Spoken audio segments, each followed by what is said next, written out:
Honorable Court of the 7th District of Texas is now in session. Please be seated.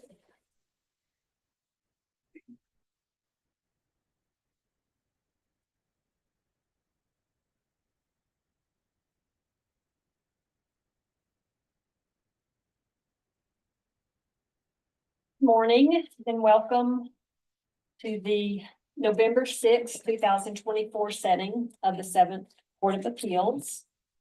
This morning we have set cause number 07-23-00397-CR, Michael Anthony Minor versus the State of Texas. What says the appellant? Because I'm the present vote. Thank you. And what says the state? Yeah, it's got us for the state, right? Thank you.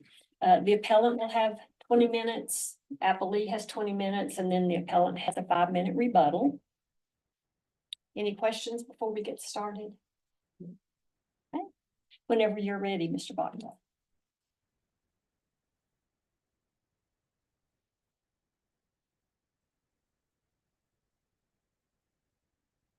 May it please the court.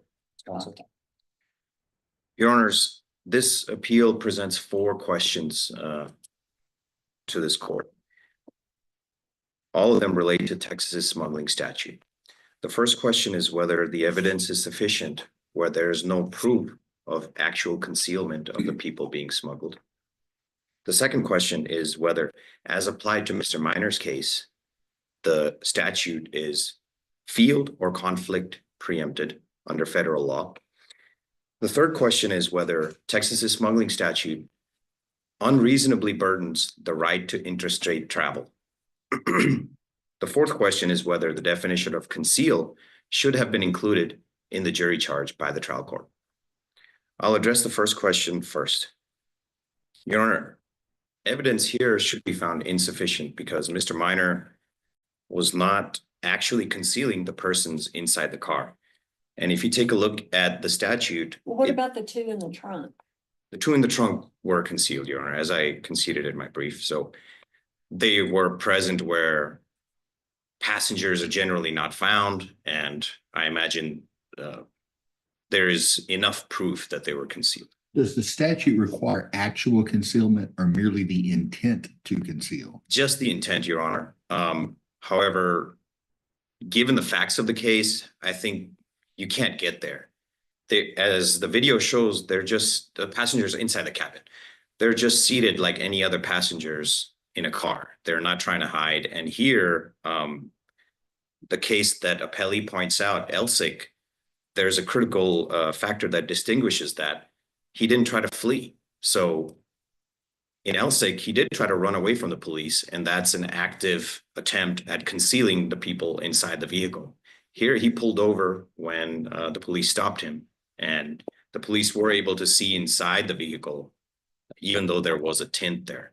And the record does show that the police did not have difficulty seeing through the tint as they did see passengers within the cabin. Let's talk about the distinguishing factor you talked about just a minute ago, the intent to flee or the attempt to flee.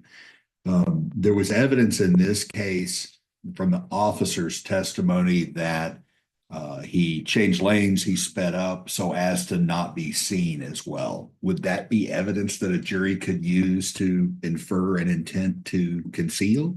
I think not reasonably. So while he may have changed lanes, I don't think the police were in an active attempt to pull him over at that time. And as far as the increase in speed, it's the same argument again. He wasn't being pulled over at the time that he increased speeds or changed lanes. Is it relevant whether he was being pursued or not? At least under the statute, it seems that he's trying to avoid being seen by the police. It doesn't indicate whether the police are pursuing him or what's going on there.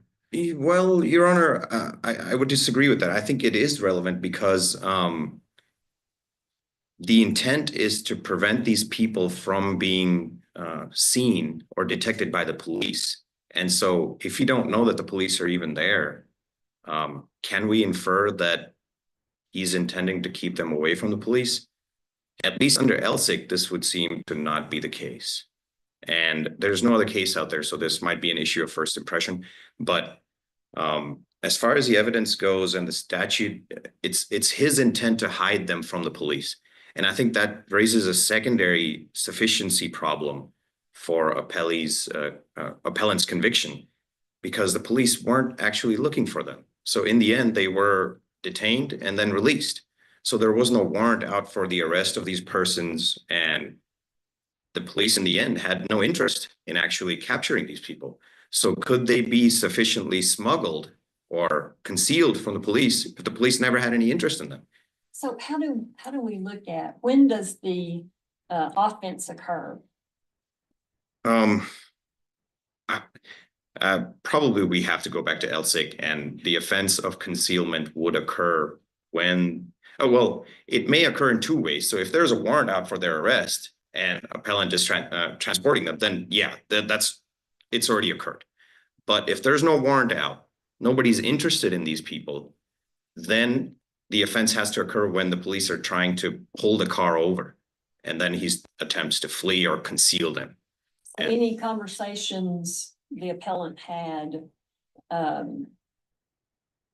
would not be relevant, that any conversations he had after he was pulled over? do you mean with the police? Yes. Yeah, so that segues into issue number 4, which also might be an issue of first impression, is how do you define conceal?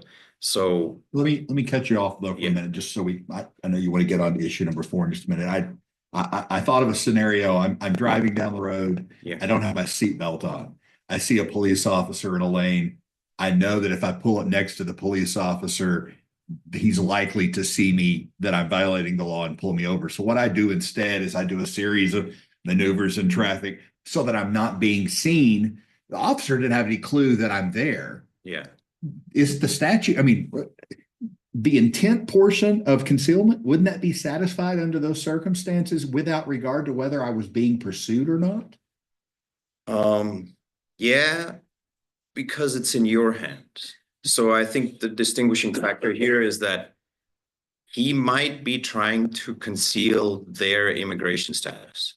And that's where the definition of conceal really gets complicated. Okay. So the Rottenberry case has a dichotomy of concealing. So the first type of concealing applies to persons. So let's say the police are there to look for a fugitive, and I tell them, no, they're not here. And then they find him in the location where I said they wouldn't be. That's concealing. However, concealing does not encompass lying to the police when it comes to physical evidence. So a pill bottle, for example, like in the Stamen case, he threw it and it was right there. It was visible. So even if he said, I don't know where the pill bottle is, I can't find it, if it's clearly visible, the lie does not conceal the pill bottle. And I think that's the question that you guys have to answer here, is whether concealed type A applies, where lying to the police is encompassed, or does concealed type B apply, where lying to the police is not encompassed? And I think here you have to go with type B, because the lie doesn't actually apply to a fugitive. It doesn't even apply to a person. The lie applies to the immigration status of the passenger of the vehicle. So the police asked him where he was. And I think he gave a flip-flopping story about his location previous to that. And this is basically, when construed from the point of view of the state, even that best evidence is just an attempt to hide the immigration status of the passengers. And I think this is, I'll just quickly address point number 4, because we've reached there. And that's why the jury charge needed to address the definition of conceal. The Perez case out of the 13th Court of Appeals in Corpus Christi, the concurring opinion has addressed this issue properly, in my opinion. The Texas Court of Criminal Appeals has defined the duties that a trial court has when it comes to a jury charge. And when there's a word that has a hyper-technical or a legal meaning, and the Medford case, this word was arrest. In Medford, the Texas Court of Criminal Appeals said, well, you have to define it for the jury what arrest means, because the legal definition, there are several steps before a person's considered actually arrested. And because of this, the jury was left free to apply their own definitions. And that's not the correct application of the law. the trial court had to define the word arrest. In Perez, the concurring opinion talks about the word during. This was a 2102 case where it's a sexual abuse of a child that occurred during a 28-day period. And the word during needed to be defined according to the concurring opinion. The situation here, I think, is a lot more clearer than even the Perez case because you've got a varied meaning of conceal. How would you have it to be defined, concealment? Well, the main thing is whether it includes lying to the police or not. So conceal, if the trial court had gone the way of the Fifth Circuit, it would be whether the object that the appellant seeks to be concealed was made less detectable. So if concealed was defined that way, the jury would not be able to take the lies of the appellant and use that as proof of concealing, because it requires the concealment of the person being smuggled, not the concealment of their status, of their immigration status. So that brings me back to the two that were in the trunk, clearly concealed. Yeah. So would he, your analysis, would he be convicted of those two? Yes, because they were physically concealed and That's but for your preemption argument, I guess. yeah, under preemption, it seems like this conviction probably will not stand. But yes, because they were physically concealed. So the lies wouldn't affect whether these two were concealed or not. Because the lies are about their status. But here they are physically concealed. So if he was transferring people in his trunk, and he was, those two convictions have to stand under either definition of conceal. Do we know which two? Their evidence? at Yeah, trial? I think there are names, Your Honor, but I don't know. But the statute doesn't require actual concealment. It's all about the intent to conceal. Yeah, So when he confesses that, hey, I do have people in the trunk, yeah. then he's not intending to conceal. Yeah, that exactly. But I think the fact that the police had to ask him and then he had to inform them that there were people there might allow a jury to reasonably infer that he intended to conceal the people in the trunk while transporting them. Although, I mean, I would love if you guys would hold that all of them were not concealed, but Well, and I guess that's one of the questions. Would it be a different result if everybody's riding in the bed of a pickup? I mean, well, it depends on the type of the bed. So if the police are clearly able to see it, they're not concealed. But if they can't, if it's made less visible, so I think some of the cases that the statute might try to address are cases where they've got a pile of wood and inside there's a guy sleeping, make it look like there's a lot of wood there. So this would probably be something that the statute was intending to address, actual concealment. Your Honor, since I only have about 8 minutes left, I would just jump to the preemption argument. So the preemption argument here relies on both field and conflict. The Flores case out of San Antonio seems to suggest that field preemption does not apply here. However, I think that's not on solid grounds. If you look at all the federal holdings, they've uniformly held that any regulation of the transport of undocumented persons is to be prosecuted in federal court.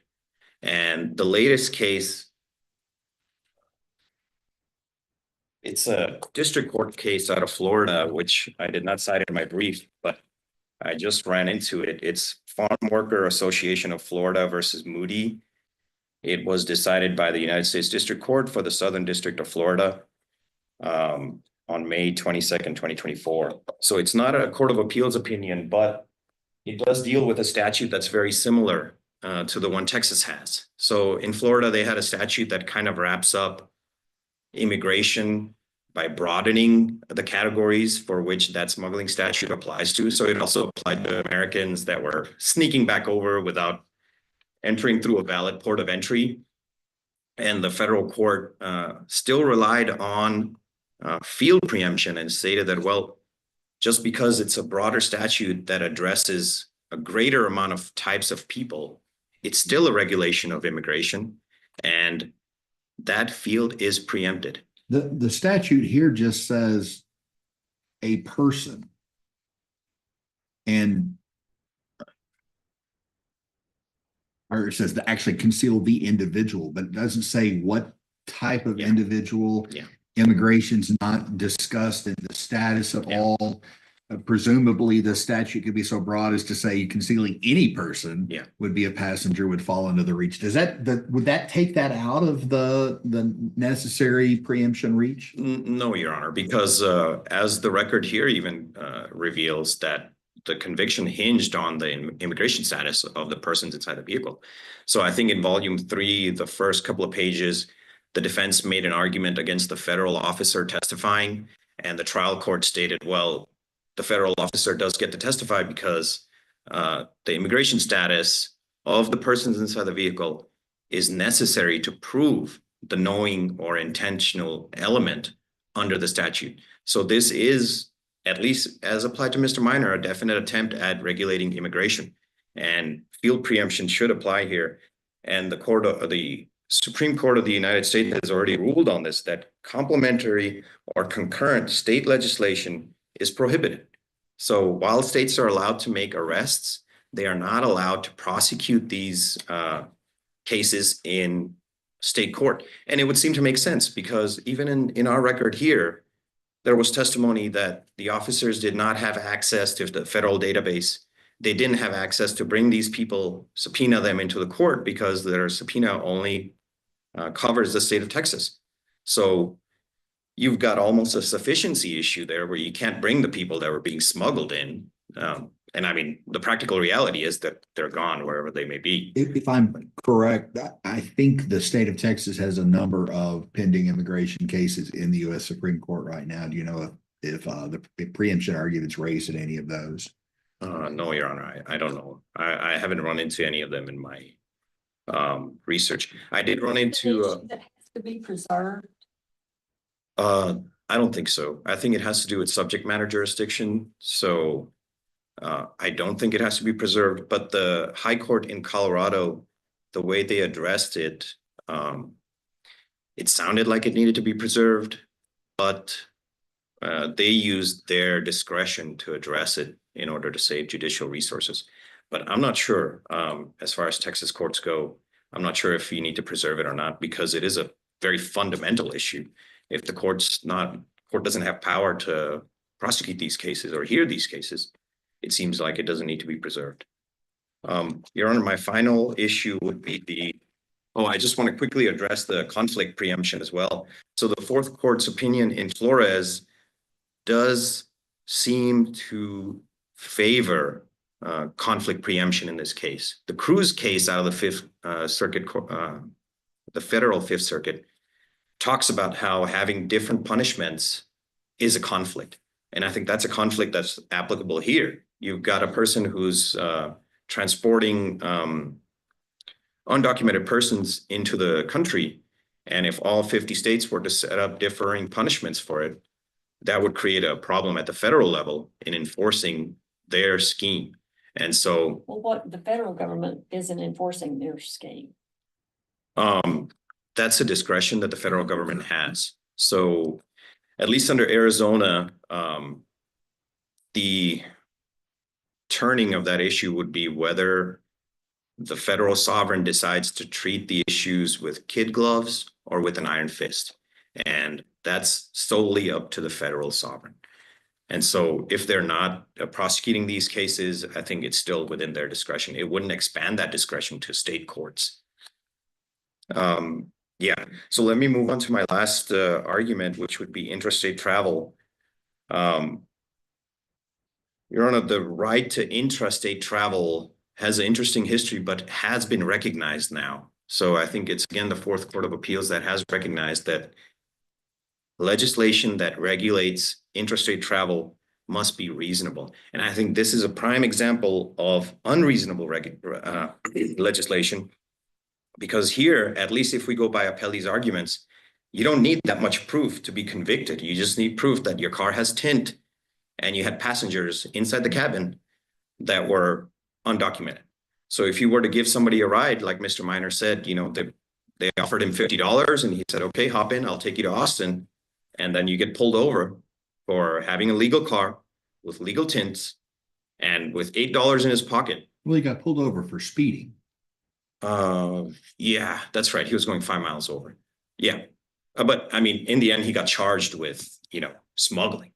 But Was the intrastate travel issue raised at the trial level? oh no, it wasn't. Well, that might be an issue, but yeah, I'm not sure if he had to preserve that or not, because at least under federal case law, it has been recognized as fundamental. But under Texas law, it has not been recognized as fundamental, and only reasonable scrutiny applies. So I'm not sure, Your Honor. Actually, this is like the third case dealing with this specific right, but it does seem to implicate it, because any driver on the road who picks up somebody might be liable under the statute under the facts of this conviction, if this conviction is found to be sufficient on all counts. Maybe so. That seems to be more of a vagueness type argument than the argument you're presenting here. So I was trying to understand the distinction between what you're arguing and a vagueness challenge. Well, Your Honor, may I go over my time? Your Honor? You may answer his question. Okay. I think vagueness would entail interpretation of the statute, whereas this entails application of the statute. And here, the application seems to be extremely broad, in that anybody giving a ride to somebody whose status has expired might be criminally liable under Texas smuggling statute. Thank you, Your Honor.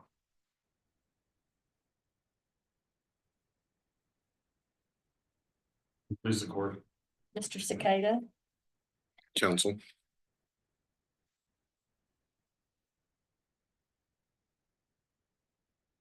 Your Honor, I think that at the end of the day, all these counts should be sustained on appeal.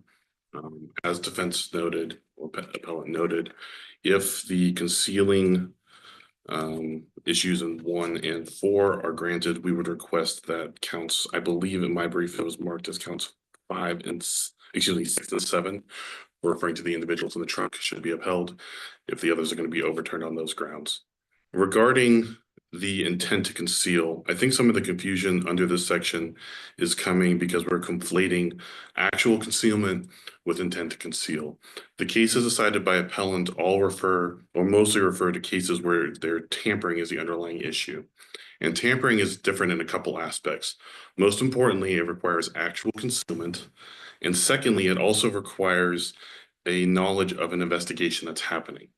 The statute here only requires that a person knowingly uses a motor vehicle to transport an individual with the intent to conceal the individual from a peace officer.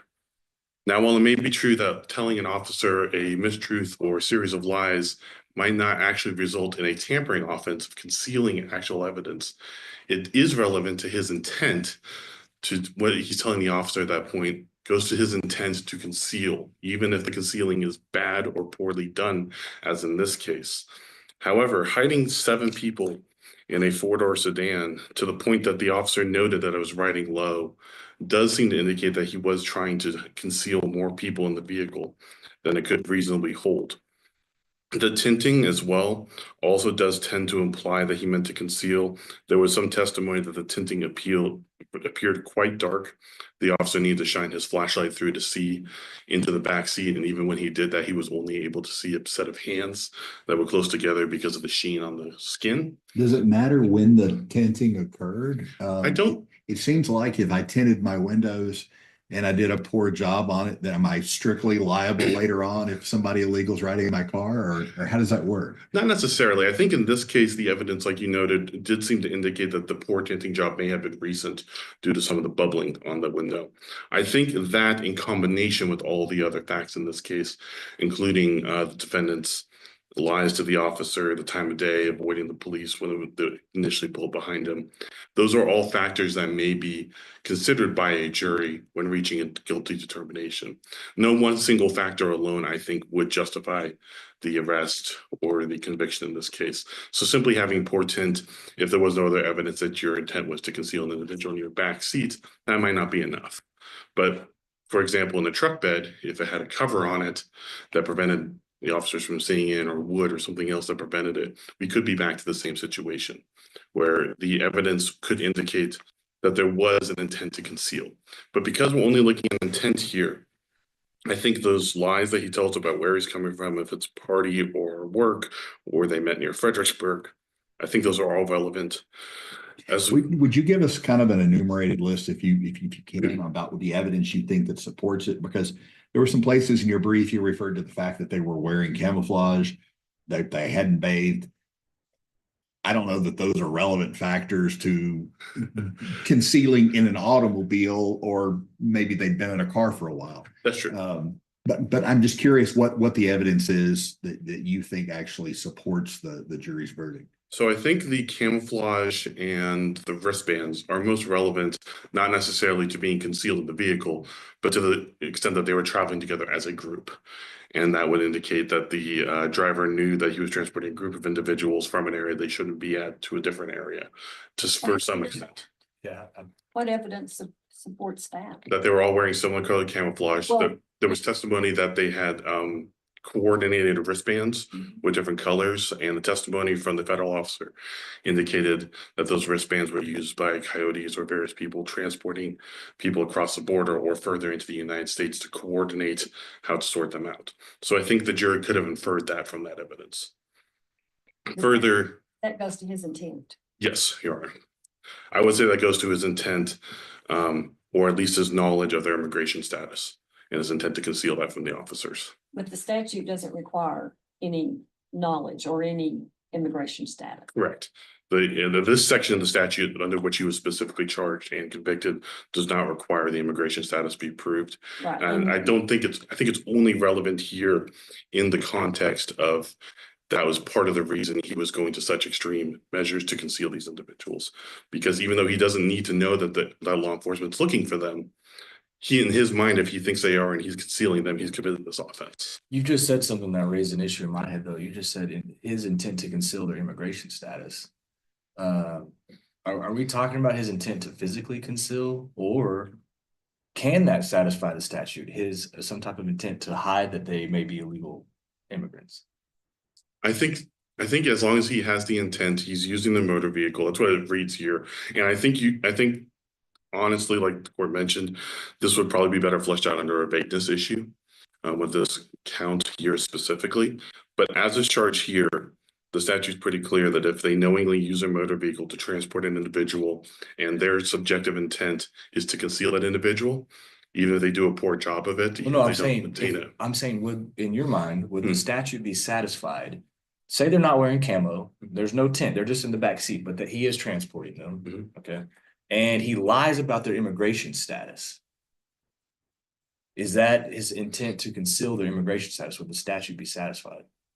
Possibly. I don't know that one fact alone might be sufficient. Again, I think the totality of the facts in this case are what get us to a supportable conviction here. I think that's just one of the specific facts.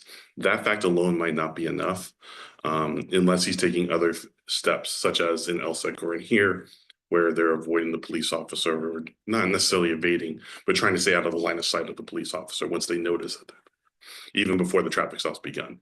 So There's one distinction between this case and Elsik, because Elsik also involved evading detention, correct. and he accelerated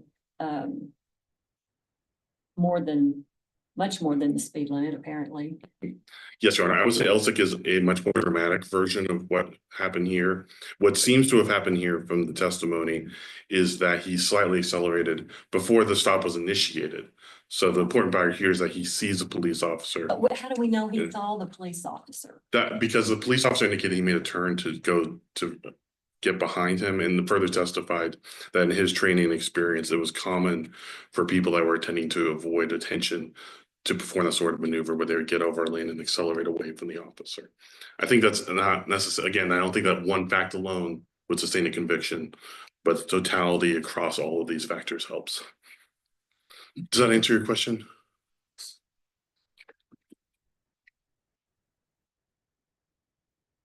Regarding preemption. You want to cover issue 4 on the jury charge because it's related to to the issue here? Yes, Your Honor. I think effectively, I don't believe that a definition of the word concealed should be included in the charge. I think including it would be error. The cases cited by appellant in his brief, in his initial briefing, were all cases where it was a sufficiency review. It did not appear on reading them that any of them actually required any specific definition be included in the jury charge to the jury at the time of trial. Even the supplemental briefing with Perez, as he noted here, that was a concurrence. And it was a concurrence because he found that it was error to not include the definition, but found that it was harmless on review. Well, So- here's the reason why I was asking and maybe Justice Yarborough's question was relevant to this. This question of being dishonest with police officers and answering the questions.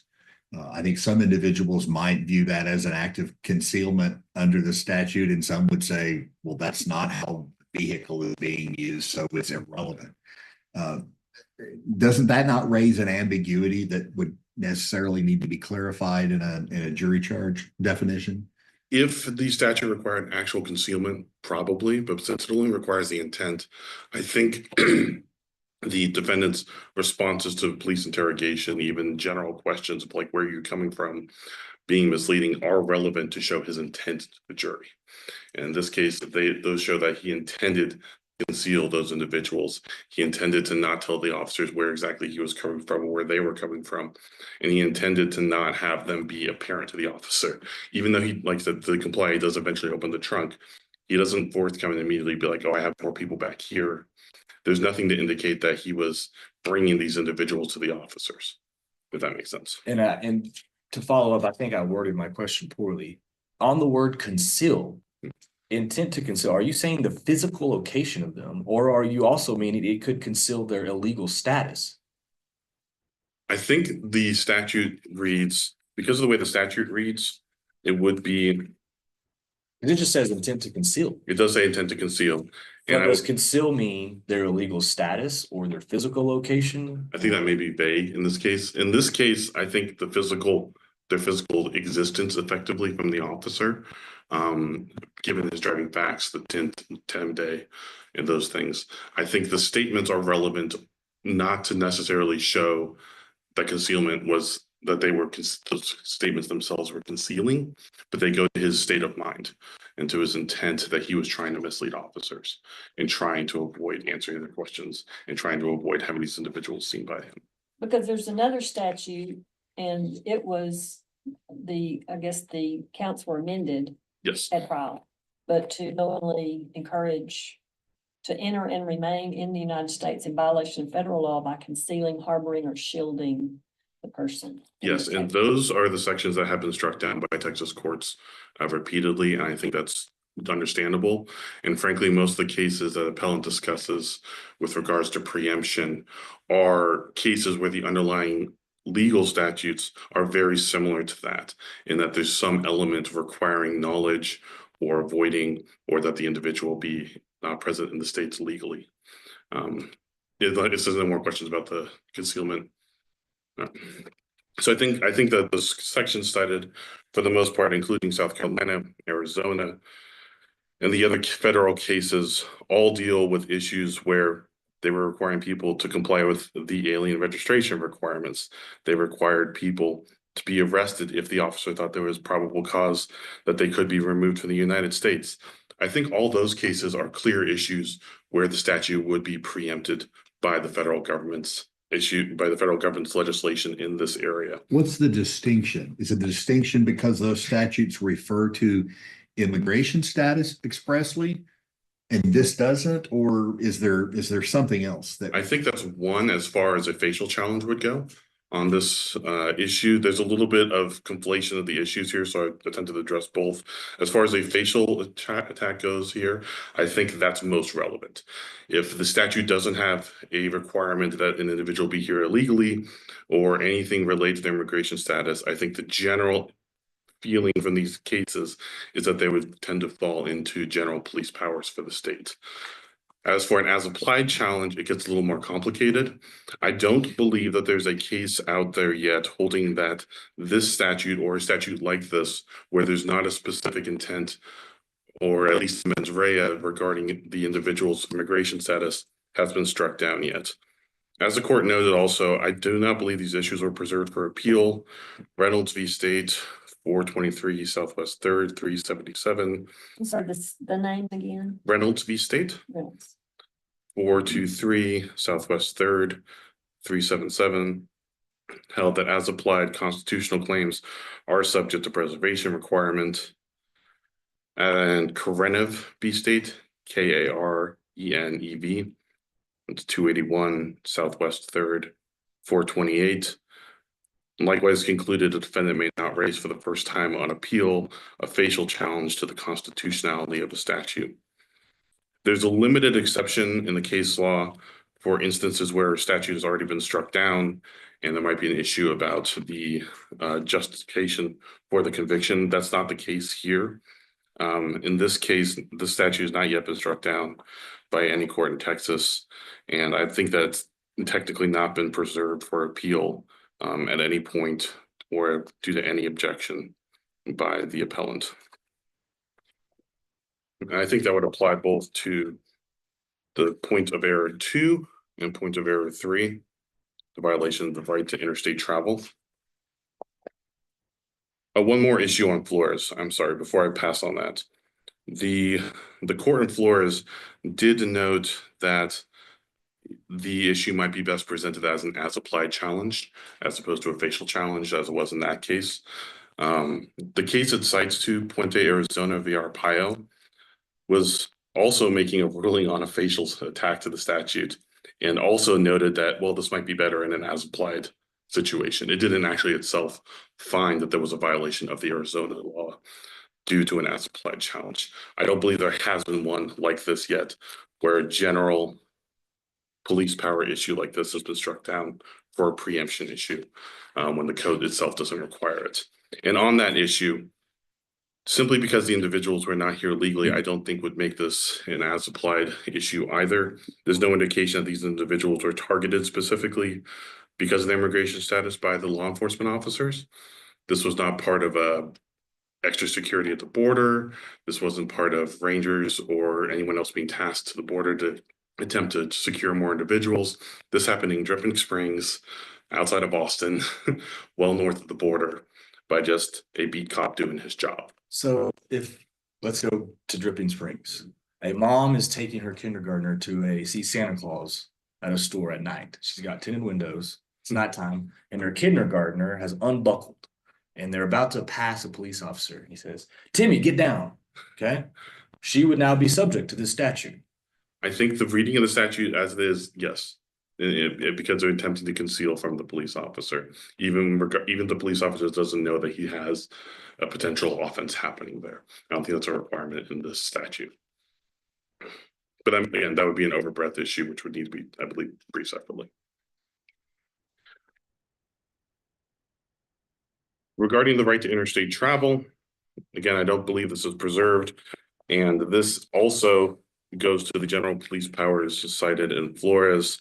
The statute itself, this obviously may imply individuals who are being moved for immigration purposes. It could also apply to trafficking victims, could be people hiding from warrants, committing another offense while they're driving. It could also involve individuals themselves being trafficked for whatever reason. I don't believe that there's any indication that the right to interstate travel is being impinged upon to the point that would require reversal in this case. One more issue. The case Abdullah v. State out of the Fourth Court of Appeals is actually currently on petition for discretionary review for a preemption issue on the statute. I believe it's actually preserved in that case and the court hasn't accepted it yet, but it's under PD 080724. That was just filed October 14th of this year. If that gets granted, that may result in a enlightening opportunity from the Court of Criminal Appeals regarding at least that issue. That also involves section 2405. Yes, Your Honor. It's in this exact subsection here, the one that was not previously struck down by the court. If the court has no more questions. Just quickly, following up on one of Justice Doss's questions, can you just quickly enumerate what you believe was the evidence to support his intent to conceal? Sure. I think the time of day, the fact that he is in at night with darkly tinted windows that appear to have been applied recently like this was a scheme that he had, as if it was a scheme that he had. The individuals in the trunk were obviously visually concealed. The individuals in the cab of the vehicle filled every seat that would have been available in a four-door sedan. And those individuals were only visible when the officer had his flashlight out, was looking directly through the window. I think the jury could infer that with tint that dark at night, that there was an attempt to conceal those individuals.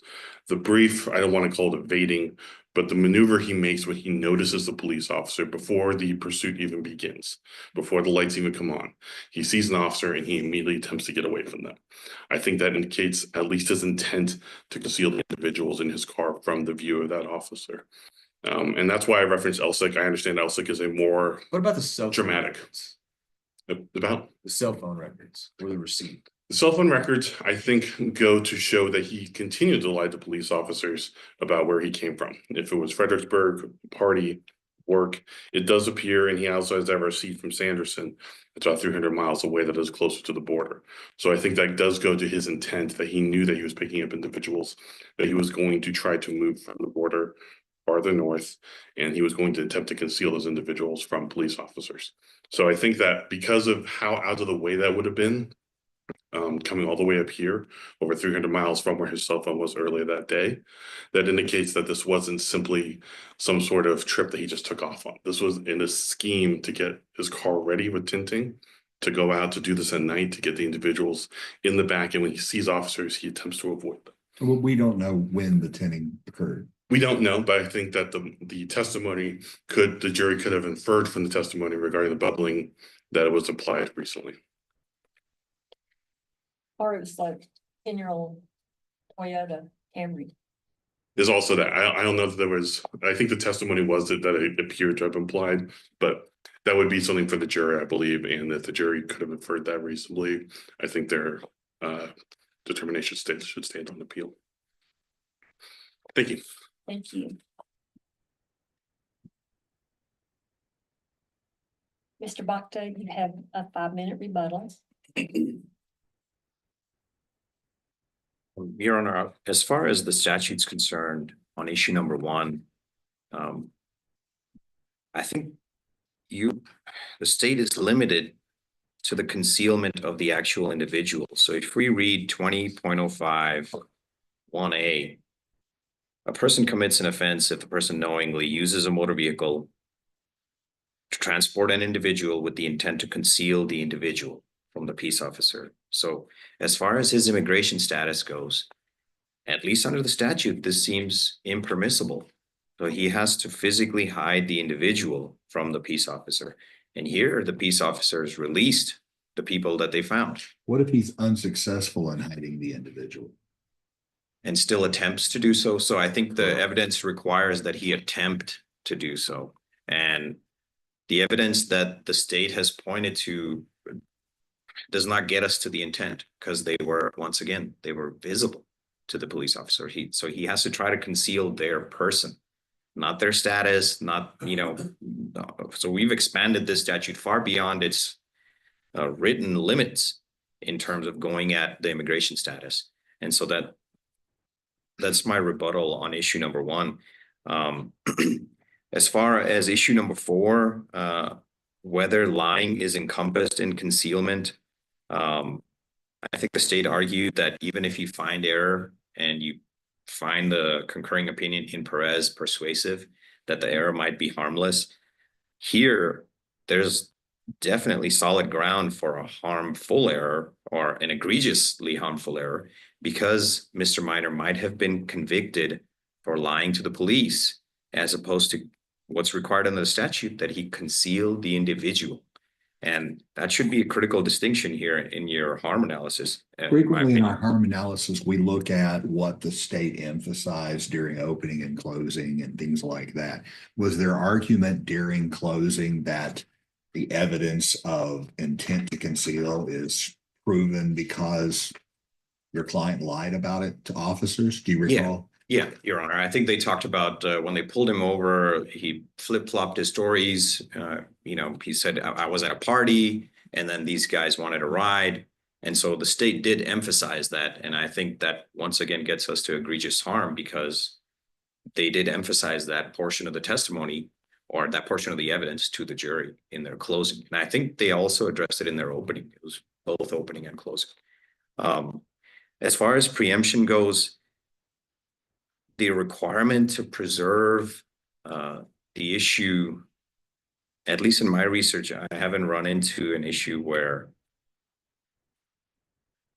the person that's being prosecuted is required to preserve the issue because it's a subject matter jurisdiction issue. Can I ask you a question related to that? There was some argument a while ago about whether this was a facial challenge or an as-applied challenge.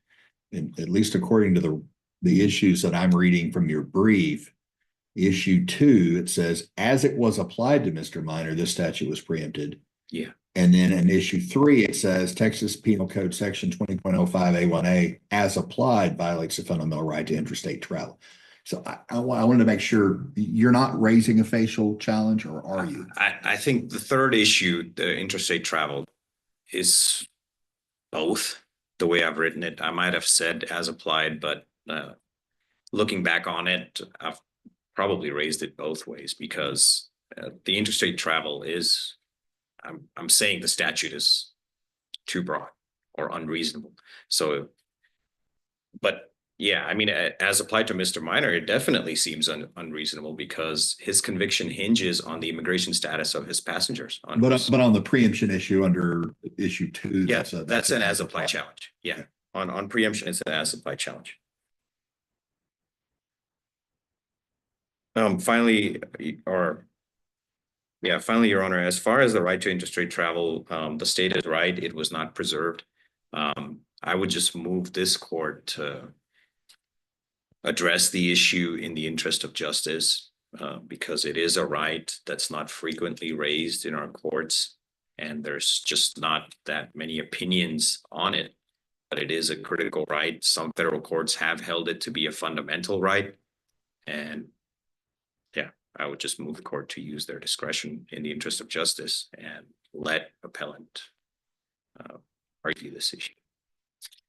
And with that, if Your Honors don't have any more questions, I think that's it. Thank you very much. Thank you, Your Honor. The case is submitted. We appreciate you coming to Amarillo to argue your case and safe travels.